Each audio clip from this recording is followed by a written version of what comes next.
എടി ഈ കൊതുകിനെ ഒറ്റയടിക്ക് കൊല്ലാതെ ഒരു കൊതുതിരി കത്തിച്ച് വെച്ച് ഇഞ്ചിഞ്ചായിട്ടാൻ കൊല്ല്. അയ്യോ ചേട്ടാ, ഞാൻ കൊതുകിനെ അടിച്ച് കൊന്നേന്നും അല്ല. നാളെ നമ്മുടെ വാട്സാപ്പ് ഗ്രൂപ്പിന്റെ കൈകൊട്ടിക്കളി മത്സരമല്ലേ, ഞാൻ പ്രാക്ടീസ് ചെയ്തതാ വിത്ത് കോസ്റ്റ്യൂം.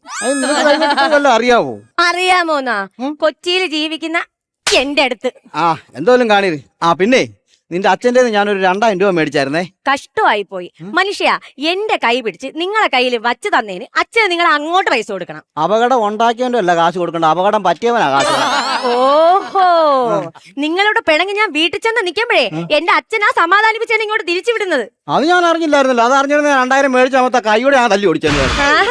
കഴിഞ്ഞ നമ്മുടെ വെഡിങ് ആനിവേഴ്സറി നിങ്ങൾ ആഘോഷമാക്കാതെ നിങ്ങൾ മറന്നപ്പോഴേ ഞാൻ വിചാരിച്ചു ഇതൊക്കെ സംഭവിക്കുമെന്ന്. ദുരന്തങ്ങളൊന്നും ഞാൻ ഓർക്കാറുമില്ല, അതൊട്ട് ഞാനൊട്ട് ആഘോഷിക്കാറുമില്ല. എന്റെ അടുത്തായിരുന്നു തല്ലു പിടിക്കാൻ മാത്രം കൊള്ളാം. മോന്റെ സ്കൂളിൽ നിന്ന് സാറ് വിളിച്ചിരുന്നു, അങ്ങോട്ടൊന്ന് ചെല്ല്. എന്തോത്തിന്?